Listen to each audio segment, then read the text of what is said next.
स्वागत है यार आपका मेरे YouTube चैनल पे। आज हम बहुत ही सिंपल सा टॉपिक जिसका नाम है पेमेंट ऑफ टैक्स, इसको कवर करेंगे। पेमेंट ऑफ टैक्स टॉपिक बहुत ही इंटरेस्टिंग सा टॉपिक है और इसके जो क्वेश्चन एग्जाम में आते हैं वो भी मैं आपको बताऊंगा कि कौन सी टॉपिक पे आपको बहुत ज्यादा इस पे एम्फेसाइज करना है। पेमेंट ऑफ टैक्स में सर जनरली 3 लेजर होते हैं हमारे पूरे जीएसटी में। एक होता है ई क्रेडिट लेजर, एक होता है ई कैश लेजर और एक होता है हमारा ई लाइबिलिटी लेजर। अब देखो क्या होता है, यहां पे है सप्लायर और यहां पे हमारा रेसिपेंट।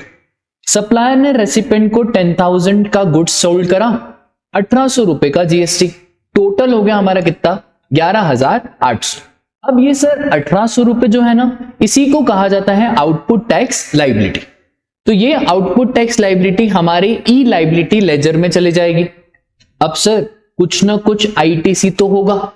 ये आईटीसी वही अमाउंट है जो सामने वाला जब जीएसटीआर 1 फाइल करेगा तो मुझे जीएसटीआर 2B में रिफ्लेक्ट होगा, उसे कहते हैं हम क्या, आईटीसी। तो ये आईटीसी कहां आएगा सर, ई क्रेडिट लेजर में।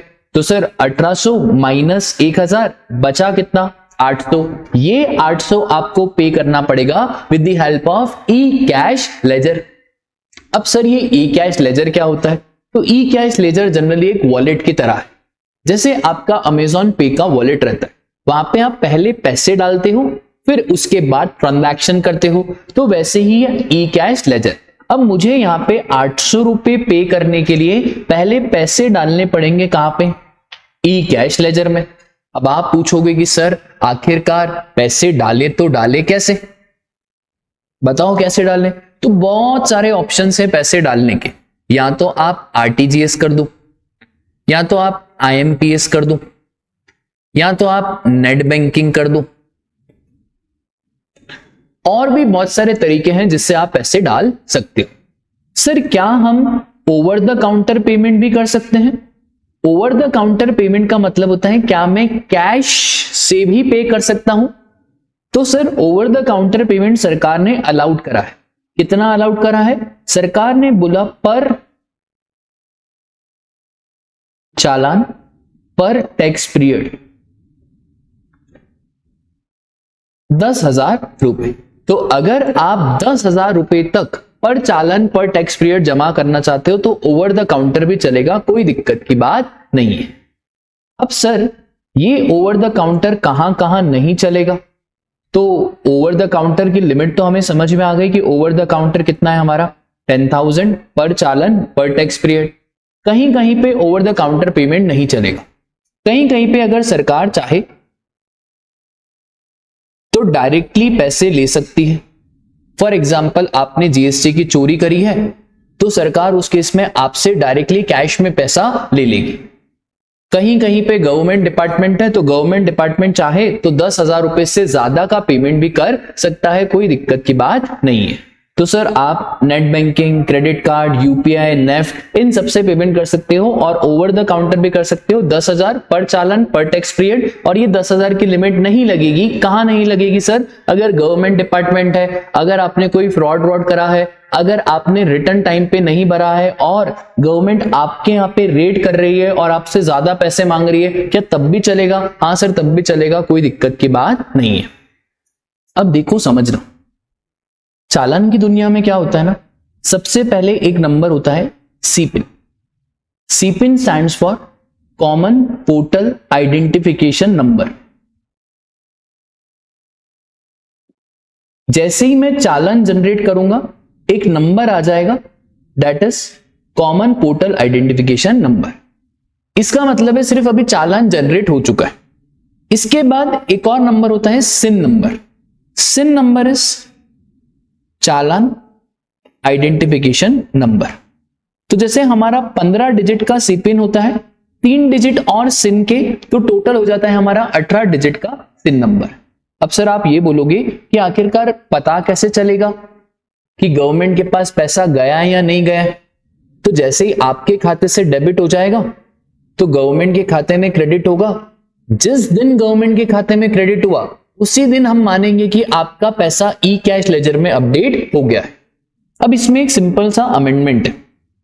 कभी कभार क्या होता है ना, बैंक अपडेट करना भूल जाती है, फॉर सपोज करो मैंने स्टेट बैंक ऑफ इंडिया का चालान भरा, अब state bank of India update करना भूल गई, यार मेरी थोड़ी गलती है, एसबीआई अपडेट करना भूल गई, तो हम पापा को पकड़ेंगे। पापा इज आरबीआई, आरबीआई की एक वेबसाइट है दैट इज ई-स्क्रॉल। तो आप एमसीक्यू पॉइंट ऑफ व्यू से ध्यान रखना कि अगर बैंक अपडेट करना भूल जाए तो कोई दिक्कत नहीं है, आरबीआई अपडेट कर देगा विद द हेल्प ऑफ ई-स्क्रॉल। ठीक है, बस इतनी सी बात है। तो ये हमने देखा ई कैश लेजर। अब सर इंपॉर्टेंट क्वेश्चन जो एग्जाम में आता है, दो हेड रहते हैं, major head, minor head. Major head का मतलब सीजीएसटी, एसजीएसटी, यूटीजीएसटी, आईजीएसटी और कंपनसेशन सेस, ये 5 हेड है हमारे कौन से major head. Minor tax, interest, penalty, fees, others. तो tax, interest, penalty, fees, others को बोलते हैं हम क्या, माइनर हेड। अगर मेरे से गलती हो गई, फॉर सपोज करो मुझे सीजीएसटी के टैक्स में पैसा डालना था और गलती से इंटरेस्ट में चला गया, क्या ट्रांसफर कर सकते हैं? हाँ कर सकते हैं, कोई दिक्कत की बात नहीं है।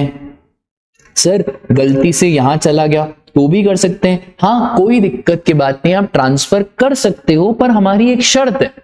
शर्त यह है कि कोई भी अनपेड लाइबिलिटी नहीं होनी चाहिए। इसका मतलब है अगर आपकी सीजीएसटी में पहले से ही कोई लाइबिलिटी है तो यार पहले उस लाइबिलिटी को डिस्चार्ज करो, उसके बाद आप ट्रांसफर करना। एक और चीज, मेजर माइनर हेड का ट्रांसफर पॉसिबल है, कोई दिक्कत नहीं है। इनफैक्ट अगर मैं चाहूं तो मेरा एक आउटलेट है एमपी में, एक आउटलेट है महाराष्ट्र में। लॉ की नजर में दोनों आउटलेट को कहेंगे डिस्टिंक्ट पर्सन। तो अगर कोई पैसा एमपी के सीजीएसटी के टैक्स हेड में पड़ा है, क्या मैं महाराष्ट्र हेड में ट्रांसफर कर सकता हूं? तो हाँ राजा मेरे, मैं सीजीएसटी के टैक्स के पैसे को महाराष्ट्र के हेड में भी ट्रांसफर कर सकता हूं, कोई दिक्कत की बात नहीं है। बस शर्त इतनी सी है कि कोई भी अनपेड लाइबिलिटी नहीं रहनी चाहिए। बोलो बात क्लियर है? सर ई कैश लेजर के बाद जो हमारा दूसरा लेजर रहता है वो होता है ई क्रेडिट लेजर। ई क्रेडिट लेजर का मतलब है मैं कौन कौन सी आईटीसी को यहां पे अवेल कर सकता हूं।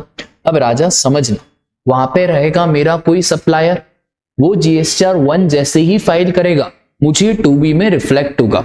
उसने रिटर्न फाइल करा तभी जाके मुझे रिफ्लेक्ट होगा और तभी जाके मैं आईटीसी ले पाऊंगा। अगर उसने रिटर्न फाइल करा पर मेरा ट्रांजैक्शन नहीं दिखाया तो फिर मुझे कोई आईटीसी नहीं मिलेगा। ठीक है, इतनी सी बात है। अब सर ये जो ई क्रेडिट लेजर है ना, इसके कुछ कुछ रिस्ट्रिक्शंस होते हैं। क्या रिस्ट्रिक्शन होते हैं? तो पहला, जो भी आरसीएम की लाइबिलिटी है उसको कंपलसरी ई कैश लेजर में पे करना पड़ता है।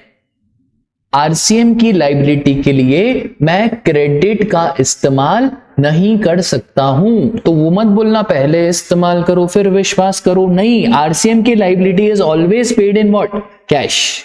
ठीक है, ये प्लीज ध्यान रखना, क्योंकि एग्जाम में क्या होगा ना, अक्सर बड़ा सा क्वेश्चन आएगा 8 नंबर का, उसमें एक आरसीएम की लाइबिलिटी रहेगी। बेटा आरसीएम की लाइबिलिटी को बिल्कुल अलग ट्रीट करो। आरसीएम की लाइबिलिटी का पेमेंट कंपलसरी कैश में होता है। क्या सर इसका क्रेडिट मिल जाएगा जो आरसीएम की लाइबिलिटी पे करी? हाँ राजा, इसका आपको ई क्रेडिट लेजर में क्रेडिट मिल जाएगा, कोई दिक्कत की बात नहीं है। बोलो बात क्लियर है? बहुत बड़ी। दूसरी चीज, सर क्या मैं ई क्रेडिट लेजर को इंटरेस्ट, पेनल्टी इसके लिए यूज कर सकता हूं? नहीं, इंटरेस्ट, पेनल्टी, लेट फीस, ये सारी चीजें भी आपको पे करनी पड़ेगी with the help of E cash laser. तो ई क्रेडिट लेजर आप इसके लिए भी यूज नहीं कर सकते। ठीक है, बोलो इतनी बात आपको क्लियर है क्या? अब वेरी वेरी वेरी इंपॉर्टेंट, ई लाइबिलिटी लेजर, और एग्जाम में इसी का क्वेश्चन आने की पूरी उम्मीद है कि सर ई लाइबिलिटी लेजर क्या होता है। ई लाइबिलिटी लेजर मतलब जितनी सारी आपकी आउटपुट टैक्स लाइबिलिटी है वो सारी आपकी ई लाइबिलिटी लेजर में आएगी। ई लाइबिलिटी लेजर में जो भी पेमेंट कर रहा है उसका एक सीक्वेंस होता है। जैसे टेक्स्ट के पेपर में पहले आईटीटी लिखना फिर डीटी लिखना, ठीक है, तो वैसे ही सर ई लाइबिलिटी लेजर का एक सीक्वेंस होता है। क्या सीक्वेंस है? ध्यान रखो, इसका क्वेश्चन बहुत टाइम से आया नहीं है, मुझे लग रहा है इस बार आ सकता है। सबसे पहले self assessed tax and other dues. Other dues में आ गया इंटरेस्ट, पेनल्टी, फीस और ये सारी चीजें ऑफ प्रीवियस टैक्स पीरियड। तो पहले पुराने पाप साफ करो, फिर नया नया पढ़ना। पहले पुराना बैकलॉग तो कवर कर ले, फिर नया पढ़ना ना।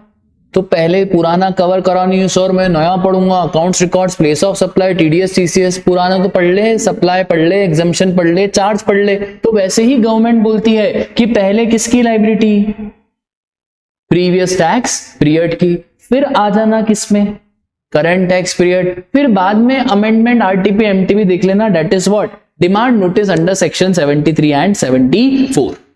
तो हमेशा याद रखना self assessed tax and other dues of previous tax period, फिर self assessed tax and other dues of current tax period. उसके बाद आएगा मेरा सेक्शन नंबर 73 और 74 का जो भी डिमांड नोटिस है वो। ये सीक्वेंस कंपलसरी ऐसे ही फॉलो होगा। बहुत बार एग्जाम में क्वेश्चन कैसा आएगा, आपको दे देगा tax liability for the month of May, tax liability for the month of June, फिर दे देगा फ्रॉड अंडर सेक्शन 73 74। तो हमेशा याद रखना पहले पुराना, फिर करंट और आखिरी में नंबर आएगा किसका, 73 और 74 के नोटिस का। बोलो बात क्लियर है क्या? बोलो माता रानी की जय। सर ओ सर इंटरेस्ट पेमेंट सिखा दो। सर ये हमारी दुखती रत है इंटरेस्ट पेमेंट। सर हम बोल रहे हैं ये इंटरेस्ट पेमेंट सर हमको बहुत परेशान करता है। आज के बाद परेशान नहीं करेगा। Section number 50 interest payment, famous section है, इंस्टीट्यूट पूछ सकता है। सर ये इंटरेस्ट पेमेंट क्या होता है?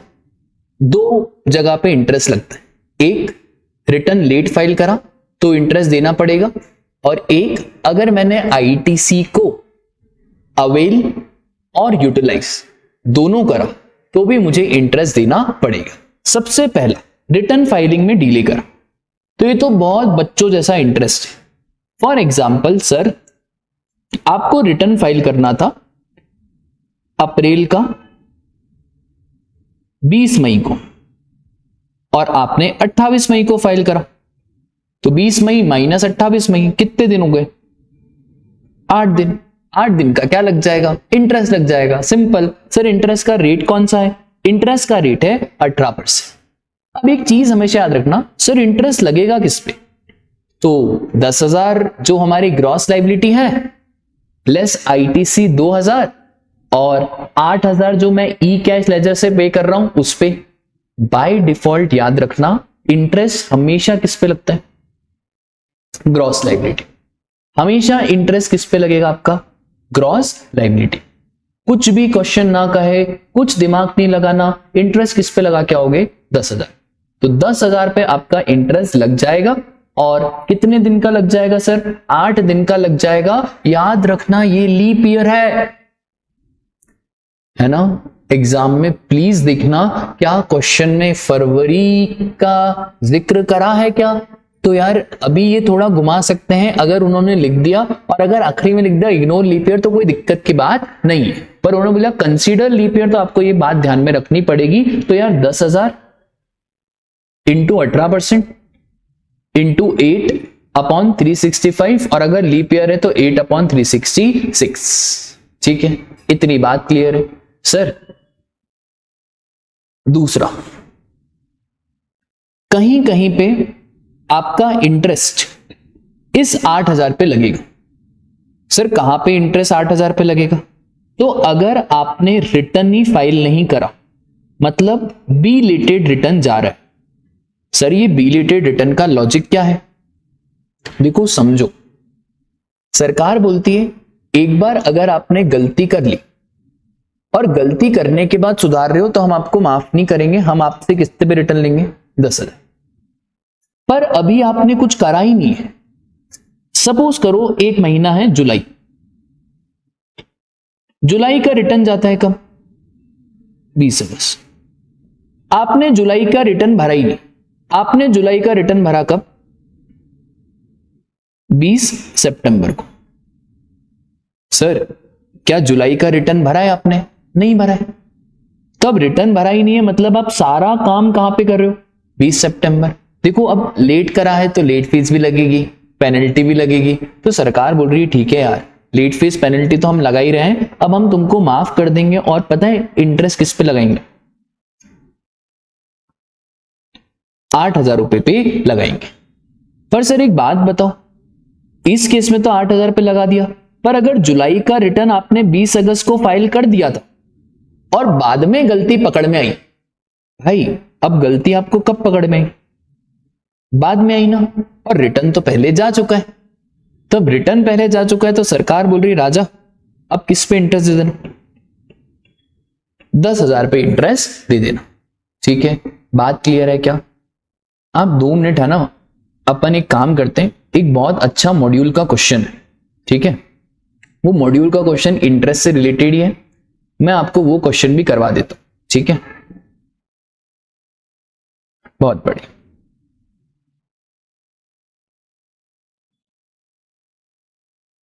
देखो ध्यान से देखो, बिल्कुल सिंपल क्वेश्चन, बिल्कुल बच्चों जैसा। पता नहीं, मुझे ये लग रहा है यही एग्जाम में ना छप जाए। ABC Limited have filed their GSTR 3B for the month of July within the due date prescribed under section 39। मतलब सर रिटर्न जा चुका है, अब रिटर्न चला गया और रिटर्न के बाद गलती पता चली, अब रिटर्न तो चला गया, ये वैसे ही है सर, एग्जाम हो गया, उसके बाद हमको बाहर आके मालूम पड़ा कि हाय राम हमने तो 2 को 8 पढ़ लिया, अब तो कुछ हो ही नहीं सकता, अब क्या कर सकते, अब तो हो गया भाई, तो अगले अटेम्प्ट में सही करना। वैसे ही है ये तो यार, अब देखो ध्यान से, जुलाई का रिटर्न है, अगस्त में चला गया, रिटर्न के बाद आपको नोटिस हुआ सितंबर में कि tax dues of ₹40,000 have not been paid, मतलब जुलाई के 40,000 हमने पे नहीं करे थे। ठीक है sir, ABC limited have paid the above amount. अब यहां पे कैश लेजर का 30,000 है और क्रेडिट लेजर का 10,000 है। ठीक है, तो 40,000 में से 10,000 गए क्रेडिट के, बचा कितना, 30,000। उस 30,000 को बोलेंगे हम ई कैश लेजर की लाइबिलिटी। अब डाउट ये है कि सर इंटरेस्ट किस पे लगाएं, 40 पे लगाएं कि 30 पे लगाएं? मुझे एक बात बताओ, क्या रिटर्न जा चुका है? हाँ भाई रिटर्न जा चुका है, गया ना रिटर्न, सरकार ने बोला अब रिटर्न गया ना, अब कुछ नहीं हो सकता, अब हम इंटरेस्ट किस पे लगाएंगे, अब इंटरेस्ट लगाएंगे किस पे, 40,000 पे लगाएंगे। पर सर अगर हमने अटेम्प्ट ही नहीं दिया हो तो, मतलब हमारा रिटर्न नहीं गया है, हाँ तो ठीक है ना, अब आप सुधार सकते हो क्योंकि अब रिटर्न गया ही नहीं है, तो वहीं पे यहाँ पे पहले केस में इंटरेस्ट किस पे लगेगा, 40,000। कितने रेट से सर, 18%। अच्छा दिन आप गिन लोगे, उसमें आप होशियार हो, दिन गिनने में वो नॉर्मल डेज गिने जाते हैं। अब what would be your answer if GSTR 3B for the month of July has been filed belatedly on 20 अक्टूबर 2022। अभी आपने रिटर्न नहीं फाइल करा, अभी समय है। अब सरकार बोल रही है ठीक है आपने गलती तो नहीं करी ना, अब हम आपको एक बेनिफिट देंगे, हम आपसे 40,000 पे रिटर्न नहीं लेंगे इंटरेस्ट, 40,000 में से जो आपका क्रेडिट लेजर है 10,000 वो माइनस कर दो, बचा कितना, 30,000। अब हम आपसे इंटरेस्ट कितने पे लेंगे, 30,000 पे लेंगे। आई बात समझ में? इसको आप ऐसे ध्यान रखना कि अटेम्प्ट हो गया और अटेम्प्ट होने के बाद अगर आपने कोई गलती कर दी तो फिर अब उसको कब सुधार पाओगे, अब सुधार पाओगे कब, अगले अटेम्प्ट में आप सुधार पाओगे, क्योंकि अब आप अगले अटेम्प्ट में सुधार पाओगे तो क्या सर वापस से एग्जाम फीस देनी पड़ेगी, हाँ वापस से एग्जाम फीस देनी पड़ेगी, तो पूरे पे लगेगा। पर अगर सर आपने अटेम्प्ट स्किप कर दिया, मतलब अटेम्प्ट स्किप कर दिया मतलब अभी रिटर्न फाइल करानी है, आप बिलेटेडली रिटर्न फाइल कर रहे हो, तो सरकार बोल रही है ठीक है कोई दिक्कत की बात नहीं है, क्योंकि रिटर्न फाइल ही बाद में कर रहे हो तो सर हम आपको एक मुनाफा दे देंगे, हम आपसे क्रेडिट लेजर माइनस करने के बाद जो ई कैश लेजर का अमाउंट है उसके ऊपर इंटरेस्ट लेंगे। ठीक है, बोलो बात क्लियर है क्या? बस यही है हमारा इंटरेस्ट का मामला। इसमें एक पॉइंट और है, सर आपने बिलेटेडली रिटर्न फाइल नहीं करा, उसके पहले सेक्शन 73-74 का नोटिस आ गया। 73-74 इज डिमांड का नोटिस, तो अगर 73-74 का नोटिस आ गया तो वापस से इंटरेस्ट लग जाएगा किस पे, ग्रॉस अमाउंट। ठीक है, आपको बस ये वाली चीजें बिलेटेड रिटर्न की बात ध्यान में रखनी है। ठीक है, दूसरा interest, ITC wrongly availed and utilised. Sir ये क्या होता है ITC wrongly availed and utilised? राजा सरकार बस एक ही बात बोलती है कि अगर आपने आईटीसी अवेल करी है पर यूटिलाइज नहीं करी तो कोई इंटरेस्ट की बात नहीं होगी।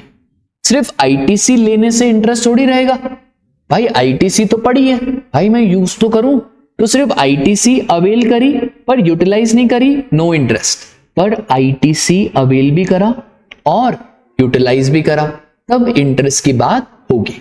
अब दो रेट है 18 और 24, पर 24 is not notified, 18% rate notified है। तो आपको ध्यान रखना है कौन सा, 18% ध्यान रखना है। देखो पहला केस है आपका रिटर्न फाइलिंग का केस। आपने रिटर्न फाइल करा और आपने आईटीसी रॉन्गली क्या करी है, अवेल भी करी है और यूटिलाइज भी करी है। तो सर किस पे इंटरेस्ट लगाएंगे, आईटीसी अमाउंट पे। क्या रेट से लगाएंगे, 18%। सर कौन सी तारीख से, जिस दिन आईटीसी अवेल करी उस दिन से लेकर जिस दिन आप अपना रिटर्न भर रहे हो या जिस दिन आप पे कर रहे हो, जिस दिन आप रिवर्स कर रहे हो, उस दिन तक आपके हम इंटरेस्ट लगा देंगे।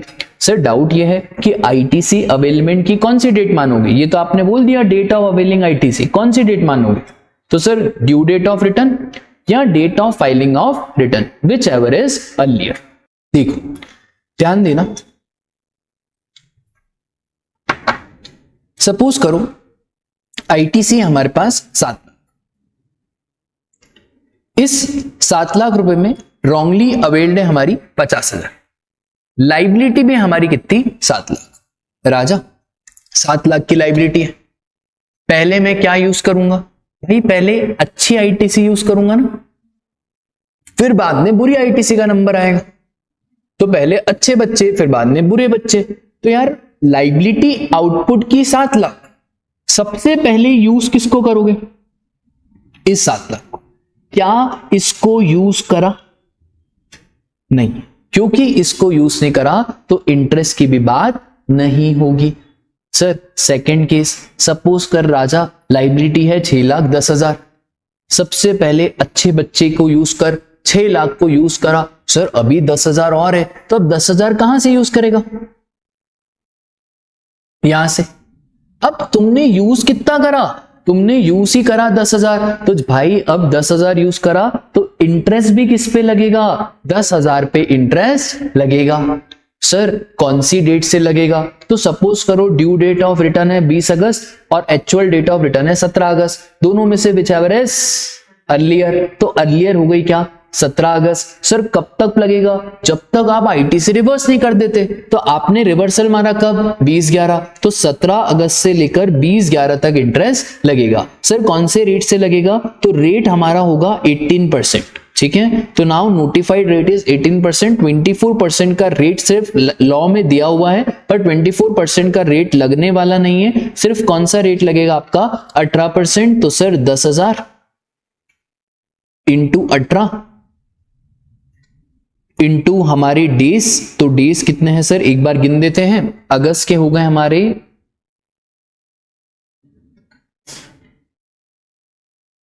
31 माइनस 17,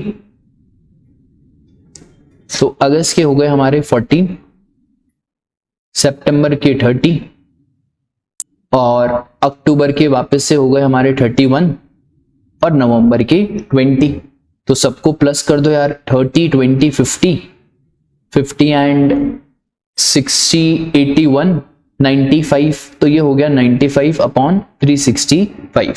तो इसको जब हम कैलकुलेट करेंगे 10,000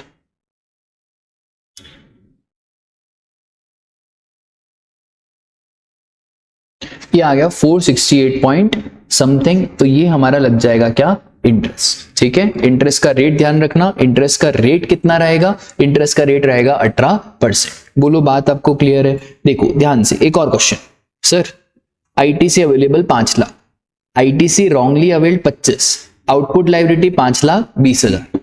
अब राजा एक बात बता, 5 20 में से पहले तो 5 को यूज करेगा, अभी बच कितने गए तेरे, 20,000। अब क्योंकि तेरे 20,000 बच गए तो पेमेंट तो करना पड़ेगा। अब पेमेंट करने के लिए इसी को यूज करना पड़ेगा, अच्छा यूज कितना करेगा, 20 ही करेगा ना, क्योंकि पे कितना करना है 20। तो अब यहाँ पे यूज होगा हमारा कितना 20,000। तो भाई इंटरेस्ट भी लगेगा किस पे 20। सर कौन से रेट से लगेगा, तो रेट रहेगा हमारा कौन सा 18%। ठीक है, because notified rate is how much 18%। और हमने क्लास में दिन गिने हुए थे ऑलरेडी, कितना है 317। तो सर अब उसके हिसाब से हमारा इंटरेस्ट आ जाएगा 20,000।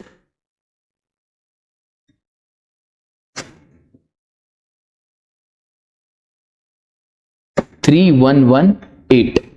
अच्छा ये बात हमेशा ध्यान रखना कि लीप ईयर है या नहीं है। अगर लीप ईयर है तो 366 और अगर नॉर्मल है तो 365। ठीक है, ये मुद्दा रहता है किसका, इंटरेस्ट का। सर अगर कोई अदर केसेस है तो अदर केसेस में भी बात वही है, date of availing ITC till the date of reversal. ये अदर केसेस कौन से होते हैं, तो यार मैंने आपको इंटरेस्ट की बात आईटीसी वाले चैप्टर में भी बताई थी। ठीक है, आईटीसी में अगर रेसिपेंट 180 दिन के अंदर अंदर सप्लायर को पेमेंट नहीं करता है तो फिर रेसिपेंट को आईटीसी रिवर्स करना पड़ेगा। तो ये अदर केसेस में भी इंटरेस्ट लगेगा। हाँ सर, कहां से, जिस दिन आईटीसी अवेल करी till the date of reversal.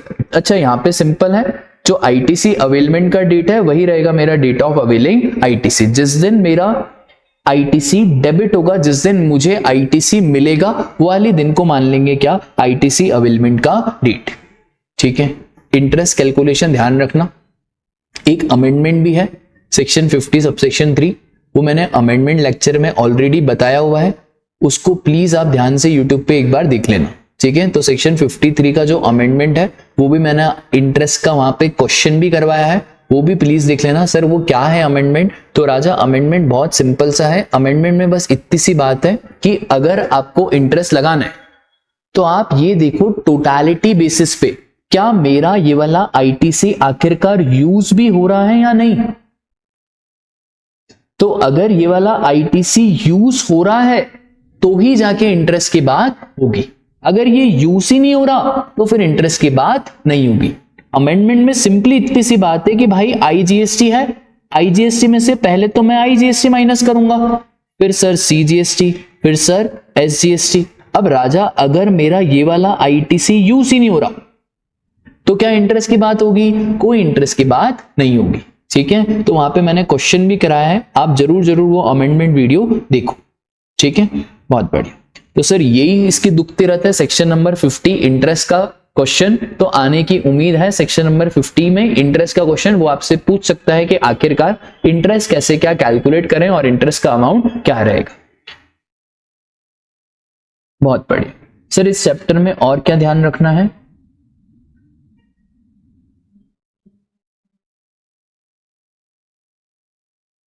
Major head minor head, major से माइनर, माइनर से मेजर, आप सब ट्रांसफर कर सकते हो, डिस्टिंक्ट पर्सन भी ट्रांसफर कर सकते हो, कोई दिक्कत की बात नहीं है। सर आखिरकार वो कौन सी डेट मानी जाएगी जब हमारे ई कैश लेजर में पैसा आएगा, चेक प्रेजेंट करा वो डेट नहीं, पेमेंट की डेट भी नहीं, वो डेट रहेगी वो वाली जब गवर्नमेंट के खाते में पैसा पहुंच जाएगा।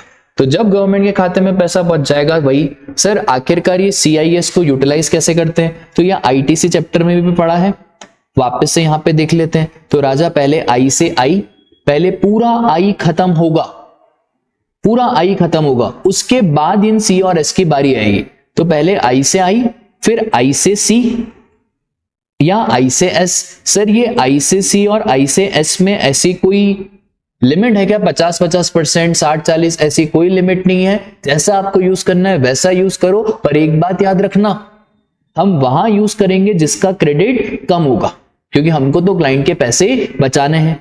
फिर सी से सी और फिर सी से आई और फिर एस से एस और फिर एस से आई, ये पूरा मैकेनिज्म रहता है किसका, क्रेडिट यूटिलाइजेशन का। सर क्या सीजीएसटी और एसजीएसटी को यूटिलाइज कर सकते हैं, तो सी और एस को आपस में यूटिलाइज नहीं कर सकते।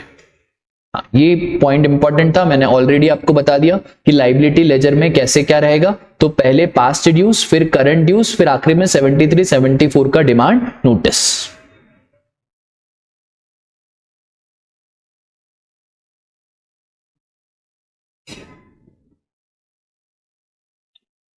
एक और पॉइंट है इस चैप्टर में,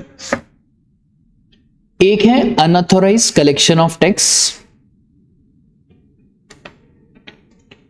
unauthorised collection of tax simply see एक ही बात कहता है कि यार अगर आपने किसी से गलत टैक्स कलेक्ट कर दिया, आपको 12% कलेक्ट करना था, आपने 18% कलेक्ट कर दिया, या आपको कलेक्ट ही नहीं करना था फिर भी आपने कलेक्ट कर दिया, तो अब कलेक्ट कर दिया तो सरकार आपके ऊपर सेक्शन नंबर 73 और 74 का शो कॉज नोटिस भेजेगी और ये जो आपने गलत कलेक्ट कर दिया है वो आपसे क्या कर लेगी, रिकवर कर देगी और आपके ऊपर पीनल प्रोसीडिंग्स लग जाएंगे। ये वाला पॉइंट।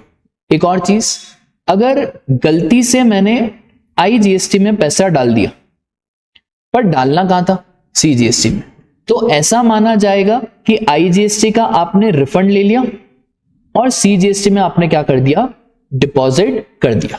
ठीक है, ये थोड़ी बहुत बेसिक पॉइंट्स हैं जो एमसीक्यू पॉइंट ऑफ व्यू से काम आ सकता है। एक और चीज, सपोज करो यहां पे है होलसेलर, यहां पे है रिटेलर और यहां पे है कंज्यूमर।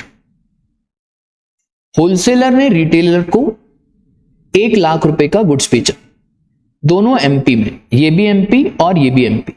सीजीएसटी 9%, एसजीएसटी 9%, तो 9,000 9,000 टोटल हो गया कितना, 1,18,000। अब राजा पता है सीजीएसटी फंड में कितना पैसा चला गया, 9,000। एसजीएसटी फंड में कितना पैसा चला गया, 9,000। सर एसजीएसटी के कौन से फंड में, तो एमपी सरकार में। अब ये एमपी का है और ये महाराष्ट्र का है, तो सर ये कुछ प्रॉफिट भी तो कमाएगा। तो सपोज करो इसने 1 लाख का माल बेच दिया कितने में, 1.5 लाख में। अब ये क्या चार्ज करेगा, क्योंकि एक एमपी और एक महाराष्ट्र है तो यहां पे चार्ज होगा क्या, आईजीएसटी। अब आईजीएसटी का रेट भी है कितना, 18%, तो 1.5 लाख का 18% हो जाएगा कितना, 27,000। टोटल हो गया मेरा कितना, 1,77,000। अब एक बात बताओ सर, जब हम पेमेंट करेंगे तो कैसे पेमेंट करेंगे, तो आईजीएसटी 27,000, इसमें से लेस कर देंगे क्या, सीजीएसटी 9,000 और लेस कर देंगे एसजीएसटी कितना, 9,000, तो बचा कितना, 9,000। अब सर आखिरी में हम नेट पेमेंट कर देंगे ई कैश लेजर से कितने का, 9,000 का।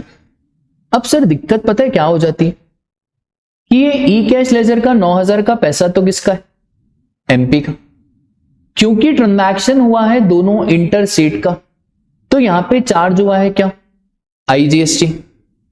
क्योंकि ट्रांजैक्शन इंटर स्टेट है तो चार्ज क्या हुआ है यहां पे, आईजीएसटी। इसका मतलब है अल्टीमेटली ये जो 27,000 है इसमें से आधा पैसा तो किसके पास जाना चाहिए, सेंट्रल गवर्नमेंट के पास, और आधा पैसा किसके पास जाना चाहिए, महाराष्ट्र गवर्नमेंट के पास। तो 27,000 का आधा हो गया हमारा 13,500, तो 13,500 जाएगा किसके पास, एमपी के पास, और 13,500 जाएगा किसके पास, महाराष्ट्र के पास। सर अब ये पैसा जाएगा कैसे, तो यहां पे क्या होगा ना, इंटर स्टेट ट्रांसफर होगा। इंटर स्टेट ट्रांसफर का मतलब ये होता है कि जो गवर्नमेंट है वो आपस में ट्रांसफर करेगी। एमपी गवर्नमेंट ये पैसा महाराष्ट्र गवर्नमेंट को ट्रांसफर करेगी, और अगर यहां पे देखो 27,000 का आईजीएसटी है, तो इस आईजीएसटी के लिए हमने किसको यूज कर लिया, एसजीएसटी को। तो भाई हमने आईजीएसटी को पे करने के लिए एसजीएसटी को यूज करा, तो यार ये सेंट्रल गवर्नमेंट तो बुरा मान जाएगी, वो बोलेगी यार हमको तो 27 मिलने वाला था पर आपकी वजह से हमको कम मिलेगा। तो यहां पे क्या होगा ना, एसजीएसटी वाले पैसा ट्रांसफर कर देंगे किसको, आईजीएसटी को। ठीक है सर, उल्टा भी हो सकता है, हाँ राजा उल्टा भी हो सकता है। सपोज करो मैंने एसजीएसटी को पे करने के लिए किसको यूज कर लिया, आईजीएसटी को यूज कर लिया, तो कुछ नहीं होगा, आईजीएसटी वाले पैसा ट्रांसफर कर देंगे किसको, एसजीएसटी को। ठीक है, तो इसी के साथ आपका पेमेंट ऑफ टैक्स वाला चैप्टर खत्म होता है। वीडियो अच्छा लगा हो तो लाइक करें, शेयर करें और इसी तरह से अपने चैनल को प्यार देते रहें।